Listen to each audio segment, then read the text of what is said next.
Just one day after her ex-husband, convicted of beating her and holding her against her will, was released from jail, 23-year-old Benita Spears simply vanished.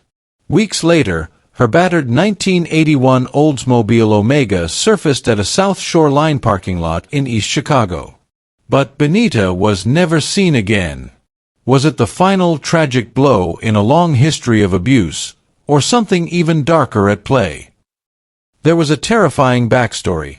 In 1988, Benita Spears accused her husband, Johnny Spears Jr., of beating her, abducting her at gunpoint, and forcing her to drive across state lines. He pleaded guilty to criminal confinement and was sentenced to 2 years in jail. Then, on October 23, 1989, just one day before she vanished, he walked free. Soon after, Benita's battered 1981 Oldsmobile Omega was spotted in his possession and later found abandoned in a South Shore Line parking lot in East Chicago. Despite all this, the conviction, the timing, the car, no charges were ever filed in her disappearance. But one question haunts investigators and her family above all. By the end of this video, you'll understand why they still believe Johnny Spears knows exactly what happened to Benita. In the heart of Gary, Indiana, lived a young woman who was more than a missing person on a report. She was a daughter, a mother, a student with dreams. Benita, Nita, Elizabeth Moore Spears, was born on July 26, 1966. At just 23 years old, she had earned herself the admiration of her family, and the affectionate nickname Nita that followed her everywhere. Petite in stature, barely 5'2" and around 120 pounds, Benita carried herself with a quiet grace. A small beauty mark on her left cheek, a hernia scar on her abdomen, and a subtly chipped front tooth marked a face known to love and laughter in her community. On the morning she disappeared, Nita was last seen at Indiana University Northwest, walking into class alongside her mother, a testament to the bond they shared and the ordinary rhythm of her days. She juggled full-time college studies with a part-time clerical job at Inland Steel's dispatch center in East Chicago, demonstrating the grit of a young woman determined to build a better life for herself and her 2 little boys. Nita wasn't all work and none play.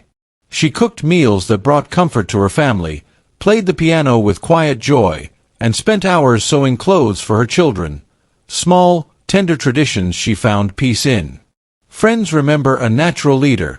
She ran track in high school, played clarinet in the band, and graduated with honors from Horace Mann High School. Yet she married early at 19, moving quickly into motherhood while trying to stay grounded in her dreams. Her family recalls her unintentionally funny ways, her laugh echoing in their hearts. Her sister described Nita as so influential that the children played school because she said so. Her brother said simply, "I enjoyed our sister for 23 years before she disappeared." This was a young woman with potential, eager to build a safe future despite the shadows of the past. Someone who deserved joy, security, and love. Instead, on October 24, 1989, her laughter was replaced by silence, and her family was forced to begin life in her absence. Gary, Indiana, in the late 1980s was a city at a crossroads. Once a thriving steel town, it had fallen into sharp decline.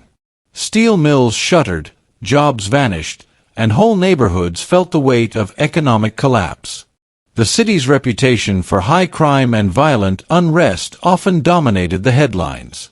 But beneath the harsh statistics, Gary remained a place of tight-knit families, of mothers raising children, of young people like Benita Spears who tried to carve out a better future despite the odds.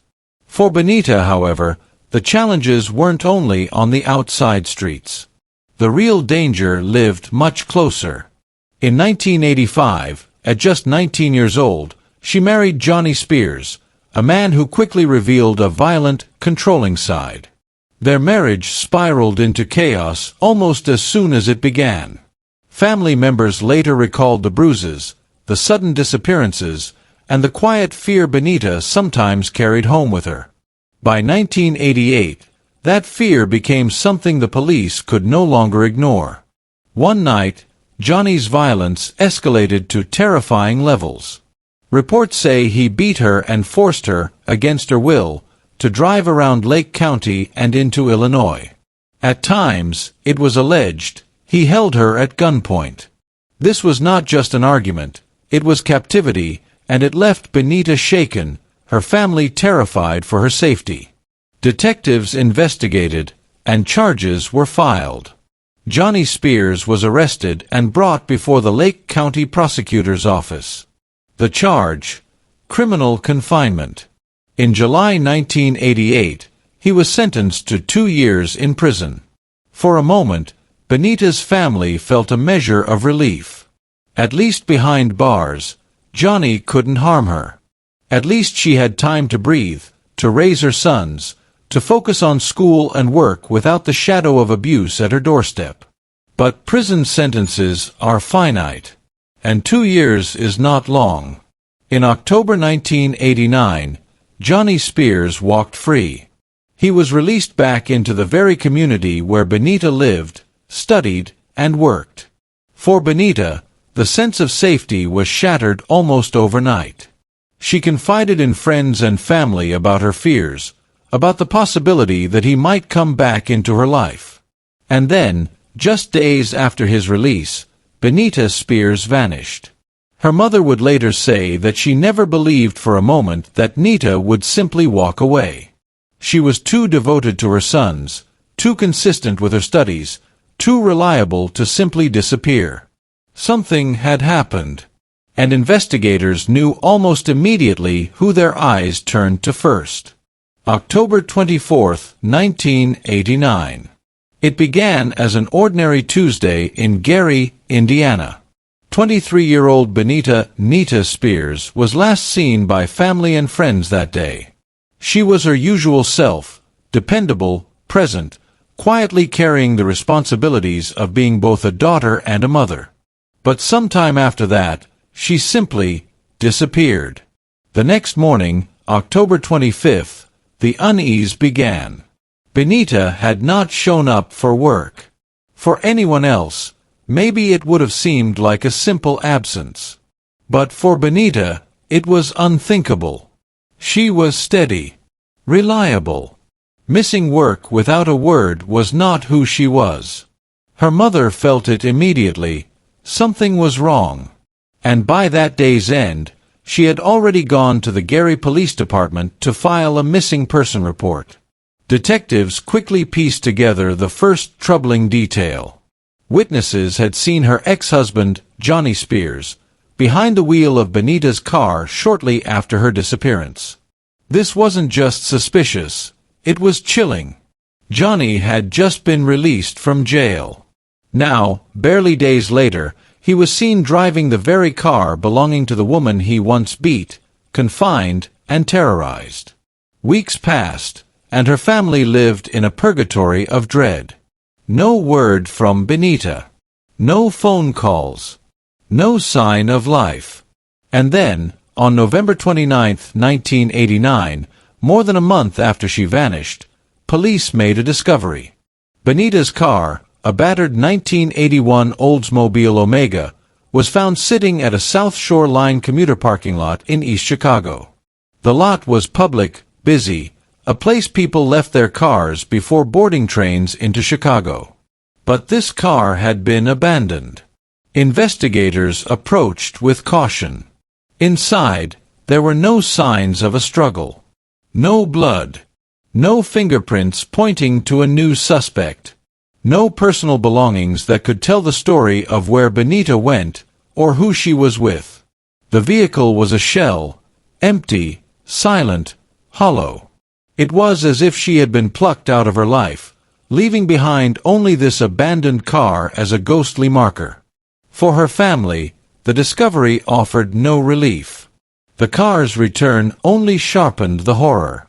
Because if Benita had left that Oldsmobile behind, where was she? Police now faced a devastating paradox. The only person with clear access to the car had been Johnny Spears, and yet there was no physical evidence tying him or anyone else to Benita's disappearance. The silence of that parking lot, the unanswered questions inside that Oldsmobile, would haunt investigators for decades. When Benita's mother filed that missing person report on October 25, 1989, the Gary Police Department quickly realized this wasn't a case of a young woman running away. Benita was responsible. She had a job. She had a family. She had no history of disappearing. And there was one detail that stood out immediately.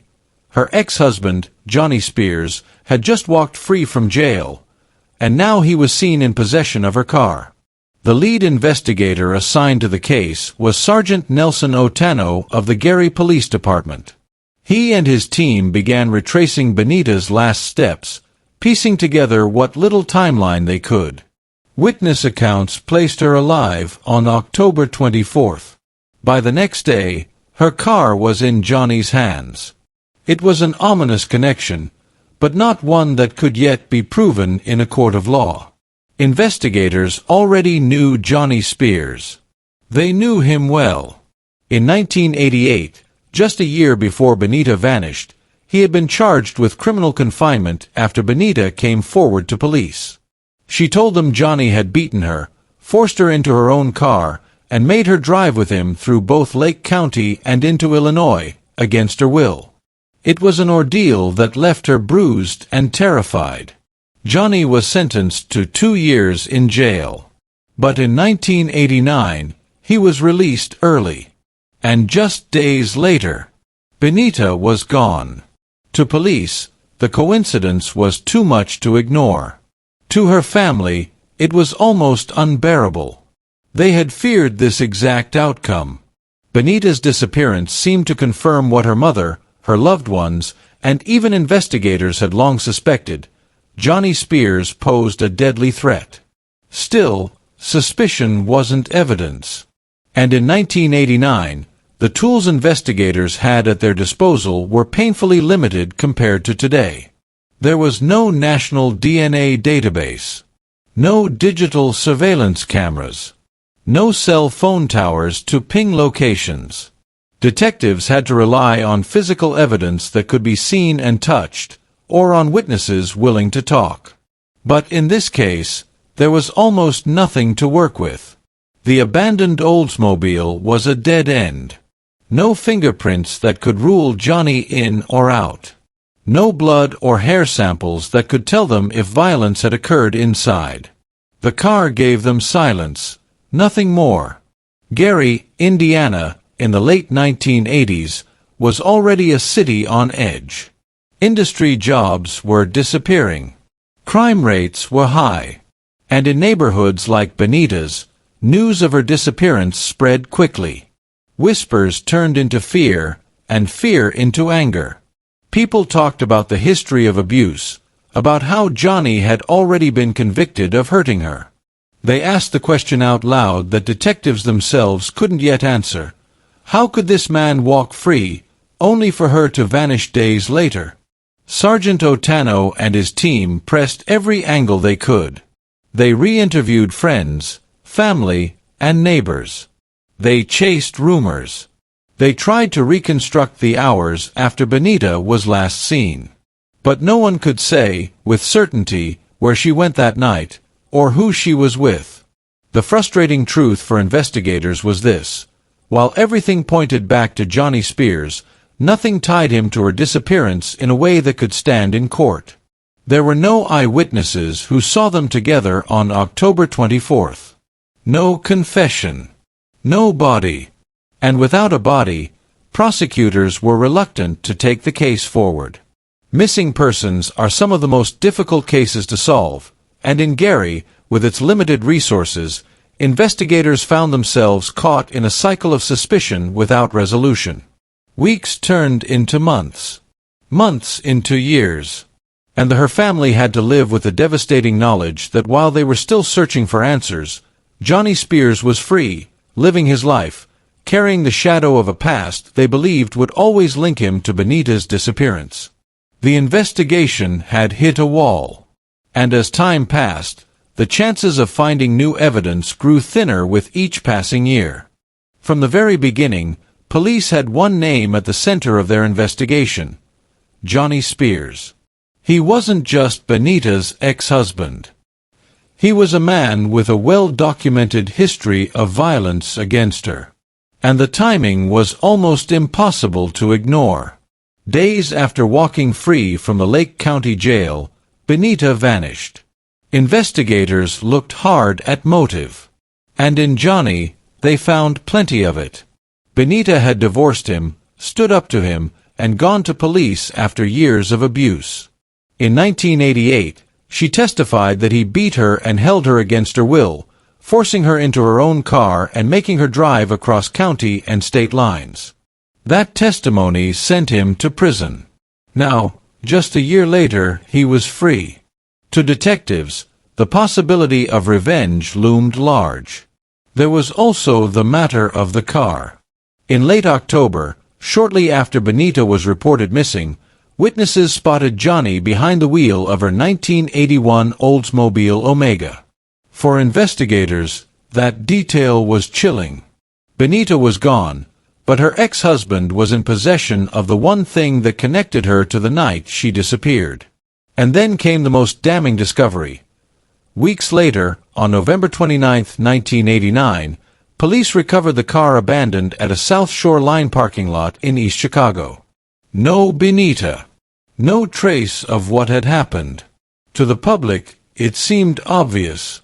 To her family, it was confirmation of their worst fears.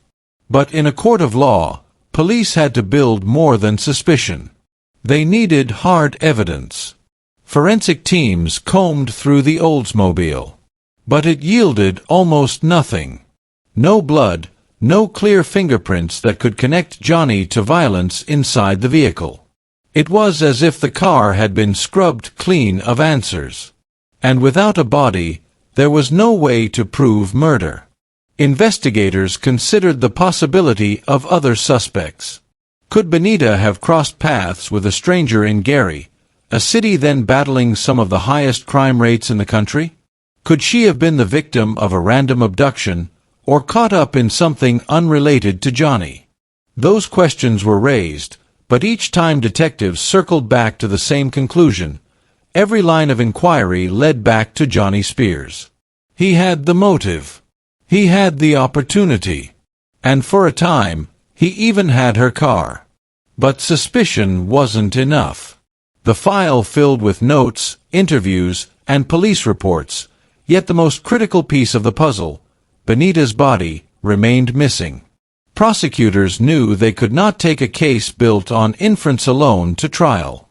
And so, despite the weight of evidence pointing in one direction, no charges were ever filed against Johnny Spears. The result was a haunting stalemate. For Benita's family, it was agony. They lived each day knowing who they believed was responsible, yet also knowing he was free, walking their community, unpunished, untouched by the law. For detectives, it was one of the most frustrating realities of their profession. Everything pointed to him, but without Benita's body, there was no case. By the winter of 1989, the case of Benita Spears had reached a strange and unsettling point. On paper, detectives had what looked like a classic domestic violence escalation. A young woman with a documented history of abuse at the hands of her ex-husband, a man recently released from jail, seen driving her car, and then, nothing. The trail went cold. And the biggest twist of all? Despite everything, Johnny Spears was never charged in connection with her disappearance. For Benita's family, that fact was agonizing. They believed from the very beginning that Johnny was responsible. Her mother, who filed the missing persons report when Benita failed to show up for work, was vocal in her frustration. She felt that police had enough to act, but lacked the one piece of evidence they insisted was necessary: her daughter's body. To her, the system was protecting a man she knew had terrorized her child. Investigators, on the other hand, were trapped in a bind. They had motive, opportunity, even suspicious behavior. But without physical evidence, their case was circumstantial. In a court of law, it was paper-thin. Prosecutors knew that if they brought charges without a body or forensic proof, the case might collapse, and Johnny could walk away forever untouchable. The Spears case became a chilling example of a larger problem: how domestic violence cases, even when well documented, often escalated into disappearances, or worse, with the justice system struggling to respond. In the 1980s, missing but not proven dead cases rarely moved forward without a body. And women like Benita were too often left unprotected by a system that required perfection in evidence, even when patterns of abuse were obvious. Over the months that followed, Benita's case quietly faded from headlines. New crimes filled the pages of Gary's newspapers. Families moved on with their lives. But inside Benita's home, her absence was everywhere. The empty chair at family dinners. The unopened birthday cards. Her mother holding on to hope, but also knowing deep down that hope might never be enough. To her family, the greatest heartbreak was not just losing Nita, it was knowing she had been silenced twice. Once by the violence that likely claimed her life, and again by a justice system that never brought her case to trial. Her story became one more cold case in the files of the Gary Police Department, gathering dust, waiting for the piece of evidence that never came. And now, more than 30 years later, her disappearance remains officially unsolved. No arrest. No trial. No justice. Just a haunting void where answers should be. For Benita Spears' family, the days turned into months, and the months into years. Each passing October brought back the same agony, the anniversary of her disappearance. Every July, her birthday arrived as a cruel reminder of the milestones she would never reach. Holidays passed with an empty seat at the table. Her mother, who had raised Benita and watched her grow into a young woman with so much ahead of her, was left with nothing but memories and questions. For her family, there was no grave to visit, no final resting place to bring flowers. Only the unresolved ache of a daughter, a sister, a mother figure, gone without a trace. Birthdays were marked in silence. Anniversaries of her disappearance were filled not with closure, but with the unending hope that one day the truth would surface. And then there was Johnny Spears, the man whose name became synonymous with suspicion in the case. His criminal record spoke for itself: violence, confinement, abuse. In 1988, he had been convicted for holding Benita against her will, forcing her to drive through Lake County and across state lines into Illinois, beaten and terrorized. He served less than 2 years for that crime. And when he walked free in 1989, Benita vanished within days. Yet despite the mountain of suspicion, Johnny Spears was never charged in her disappearance. No body. No physical evidence. No trial. He lived the rest of his life with that cloud over his name, whispered about in Gary, judged by Benita's family, but never formally held accountable. To this day, his reputation remains shadowed by her absence. Officially, Benita Spears remains listed as endangered missing in the National Missing and Unidentified Persons System. Her file is one of thousands, each line of text representing a family still waiting for answers. The description remains frozen in time: 5'2", 100 pounds, black hair, brown eyes, a chipped front tooth, and a small mark on her left cheek. A scar on her abdomen. Known to friends and family simply as Nita. Those identifiers are all investigators have to work with, more than 3 decades later. Her case stands as a painful reminder of the failures within the system. In the 1980s, victims of domestic violence were often dismissed, their voices minimized, their abusers allowed chance after chance. Protective orders were difficult to enforce. Police struggled to treat spousal abuse as anything more than a private matter. And when those patterns escalated into disappearance or death, the system often arrived too late. For Benita Spears, the warning signs were everywhere. The arrests, the assaults, the jail time. And yet, in the end, none of it was enough to keep her safe. Her story is not just about one missing woman, it is about how the cracks in the system can swallow someone whole. More than 30 years later, the case is still open. Officially unsolved.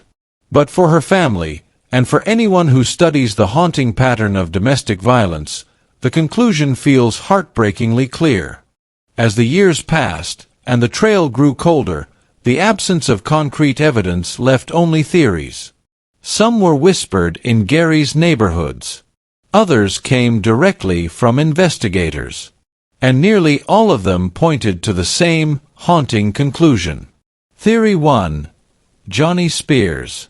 The theory most widely accepted, by both Benita's family and law enforcement, is that her ex-husband, Johnny Spears, killed her shortly after his release from jail. The motive? It was painfully clear. Their relationship was violent from the beginning. Police records show a chilling history: beatings, threats, confinement. In 1988, Johnny was convicted of forcing Benita into her car and driving her across county and state lines against her will. He served less than 2 years. When he walked free in 1989, Benita was gone within days. Witnesses placed him behind the wheel of her car after she vanished. And yet, there was no body, no blood, no physical proof that tied him to her final moments. Still, to those who knew the couple, and to detectives familiar with the case, the timing felt like more than coincidence. It felt inevitable. This theory holds the most weight, because it fits the cycle of control that so often defines abusive relationships. Johnny had already lost power when he was jailed. Benita had been working, living her life, perhaps even planning to fully break free. And abusers rarely tolerate that loss of control. For many, release from prison is not a fresh start, it's an opportunity to reassert dominance. Theory 2. A random abduction. Another theory, though far less convincing, is that Benita fell victim to a random act of violence, unrelated to Johnny Spears. In Gary during the late 1980s, crime rates were high. The city, still reeling from economic decline, was no stranger to violent crime. Some speculated that Benita could have been kidnapped or attacked by someone she didn't know. But this theory crumbles under closer scrutiny. Why was Johnny Spears seen in her car so soon after she disappeared? How would a stranger gain access not only to Benita, but to her vehicle, and then conveniently have it turn up abandoned weeks later? Investigators and family alike found this theory implausible. The coincidence was simply too great. Theory 3. Voluntary disappearance. The final theory, perhaps the most far-fetched, is that Benita vanished on her own. That she fled Gary, Indiana, leaving behind her life, her family, and everything she knew. At just 23 years old, could she have been desperate to escape both her ex-husband and the shadow of his violence? On paper, it's a theory worth asking. But in reality, it carries little weight. Benita was deeply connected to her family. She was responsible, hard-working, reliable. Her mother described her as dependable, the kind of daughter who always showed up, who never left loved ones in the dark.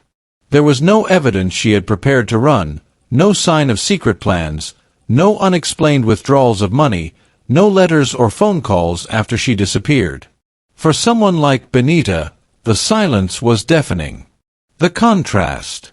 When placed side by side, the theories reveal a sobering truth.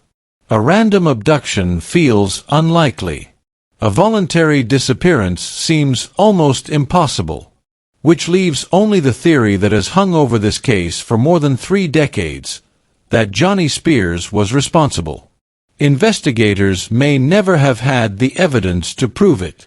The justice system may never have moved forward with charges. But for Benita's family, and for those who have studied her case, there is no doubt about who took her away. And that is what makes this story so haunting. The truth may have been in plain sight all along. But without the one piece of evidence, without Benita herself, the answers remain locked in silence. Picture it again. A gray November morning in 1989. A quiet commuter lot in East Chicago. Rows of parked cars lined neatly for the daily rush into the city. And there, among them, sat a weathered 1981 Oldsmobile Omega. It had been there for days, maybe weeks. To most passers-by, it was nothing more than another forgotten car. But inside was something far more chilling. Nothing at all. No purse. No signs of struggle. No trace of the woman who had once driven it.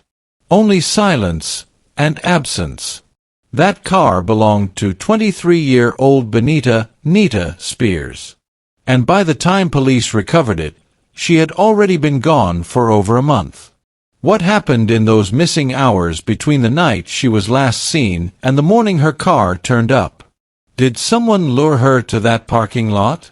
Did she ever make it there alive?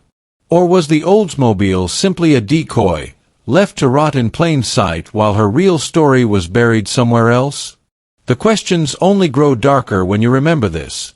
Her ex-husband, Johnny Spears, had just been released from jail for beating her and forcing her to drive around at gunpoint. He had already proven how far he was willing to go to control her. And just days later, she was gone. Which leaves us with one haunting question.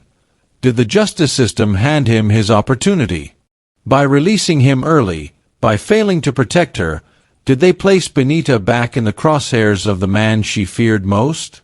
For her family, the tragedy is not only the silence that followed, but the emptiness it left behind. Every birthday that passed. Every Christmas. Every anniversary of October 24, 1989. They have no grave to visit, no final goodbye.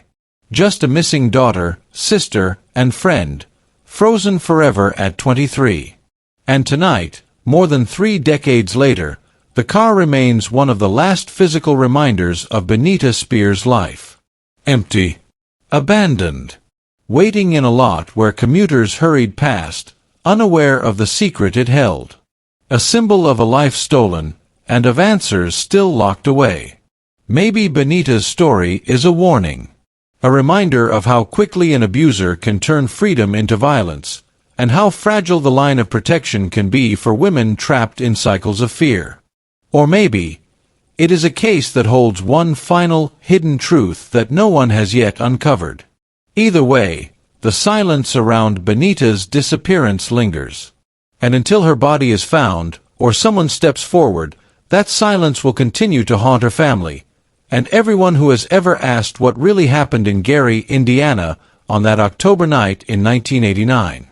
More than 30 years later, the disappearance of Benita Spears still casts a shadow over Gary, Indiana. A young woman, only 23, vanished just days after her abuser walked free. Her car was found, but she never was. And through it all, no one has ever been held accountable. Which leaves us with a chilling question. Do you believe Benita's ex-husband got away with murder, or could there be another explanation, one that has never come to light? I want to hear your thoughts. Share your theories in the comments below, and let's keep Benita's story alive through conversation, awareness, and remembrance. And if you believe stories like hers deserve to be told, stories of victims too often forgotten, consider subscribing to this channel. We dive deep into cases that still haunt families, communities, and investigators, because every missing person deserves their voice back. Until the day answers finally come, the mystery of Benita Spears remains unsolved, and her absence remains a wound that has never healed.